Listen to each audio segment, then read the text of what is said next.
Encore 8 morts et de nombreux disparus en Méditerranée aujourd'hui. Encore une fois, ce sont des migrants qui ont tout sacrifié et confié leur vie à des passeurs. Un procès s'est ouvert justement aujourd'hui à Palerme, en Sicile. Un homme accusé d'être le chef d'un réseau de trafiquants d'êtres humains, puisque c'est de cela qu'il s'agit.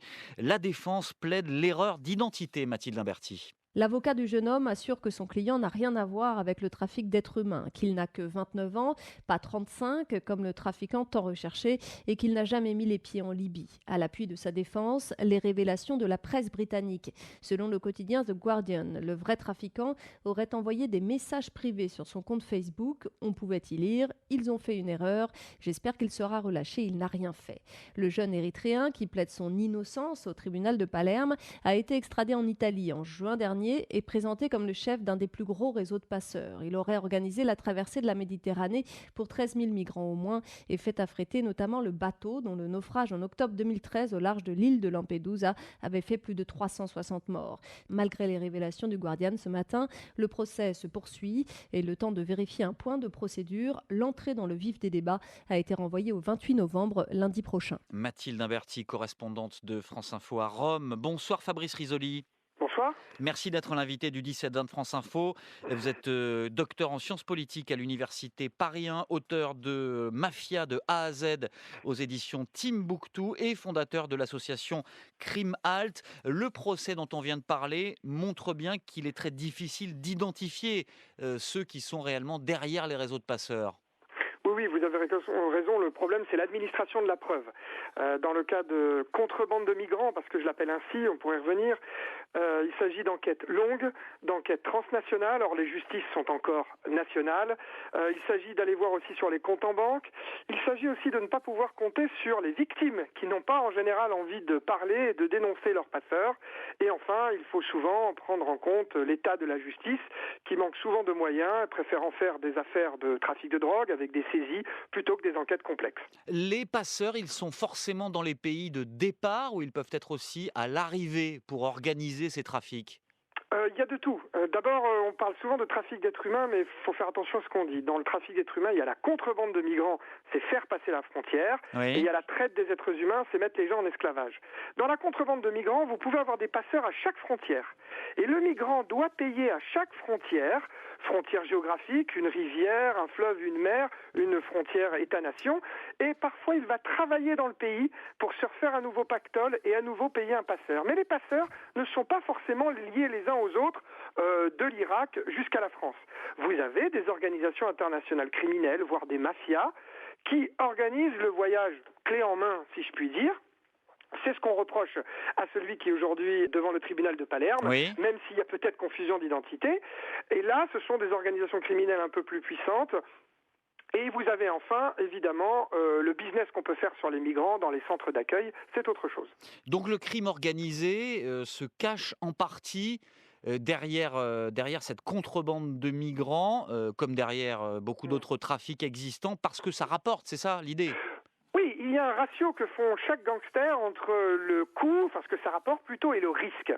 En l'occurrence, le contrebande de migrants, encore aujourd'hui, il n'y a pas grand risque de se faire prendre. On peut se faire condamner lourdement parfois, mais il n'y a pas grand risque de se faire prendre. Je vous dis, vous restez dans un pays, le migrant, il ne parle pas dans l'autre pays et la justice n'a pas les moyens.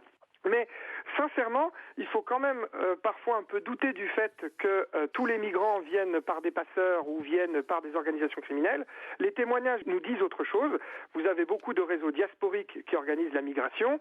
C'est pas le crime organisé.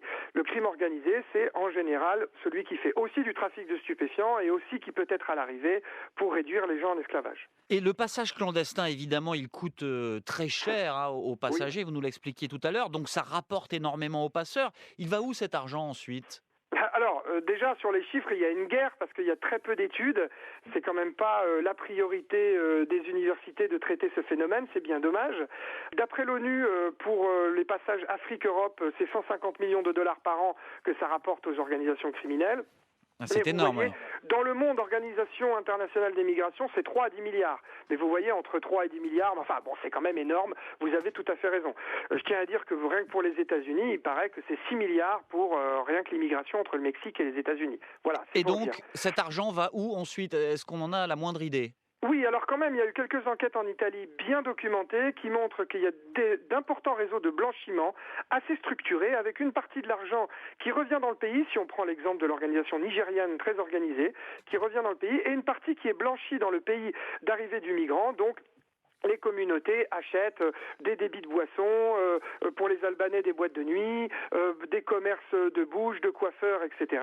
Et encore une fois, le problème, c'est l'administration de la preuve. En blanchiment, c'est très compliqué. Le magistrat doit faire le lien entre l'infraction et le bien qui a été acheté, et ça, c'est très compliqué. Donc, il y a très peu d'enquêtes sur le blanchiment, mais grâce à l'Italie, on a quand même quelques informations. Et pour ce qui est des réseaux criminels, on peut imaginer que cet argent soit utilisé dans d'autres activités criminelles, d'autres trafics? Oui, c'est parfois, vous avez raison, un marchepied pour passer à autre chose. C'est-à-dire que on est d'abord un passeur et on n'a pas besoin, d'infrastructure. On est un ancien douanier, on est un ancien commerçant, on connaît le passage. La richesse, c'est l'homme qui va vous payer pour faire passer la frontière. Et quand on a économisé, alors on peut investir dans le trafic de stupéfiants, on peut blanchir. Encore une fois, dans des enquêtes italiennes, il y a quelques personnages croustillants, si je puis m'exprimer, slovènes, bosniaques, qui Oui. ont montré qu'il y a parfois une escalade dans le crime organisé grâce à la contrebande de migrants. Ça serait une sorte de porte d'entrée donc. Les moyens, ils viennent d'où? Les bateaux, par exemple? Ah, ça c'est très intéressant. J'invite les lecteurs potentiels à acheter le livre Trafiquant d'hommes, parce qu'il est en français, même s'il est écrit par 2 Italiens, donc Trafiquant d'hommes, qui est sorti il n'y a pas longtemps. Ouais. Et on vous explique bien qu'il y a tout un commerce, si je puis dire parallèle, dans le monde de la mer, hein, où effectivement on loue des bateaux, on achète des bateaux, on se prête des bateaux, des sociétés sont créées pour faire des bateaux spéciaux pour pouvoir mettre les migrants autour de la Turquie, autour de pays comme ça, des traditions maritimes très importantes, la Grèce et d'autres pays. Il y a tout un business autour des bateaux et du marin qui va être celui qui va prendre les migrants, même s'il arrive aussi que malheureusement, on prenne un migrant presque par hasard, qu'à la fin on le mette à piloter le bateau et que ça finisse très mal, que tout le monde se noie à la fin, par manque de compétences et aussi par le temps et la fermeture des frontières. Et j'allais vous demander justement si ces réseaux étaient très cloisonnés entre ceux qui créent les réseaux, ceux qui les animent entre mille guillemets, ceux qui conduisent les bateaux, etc. Ces gens-là se connaissent ou pas du tout?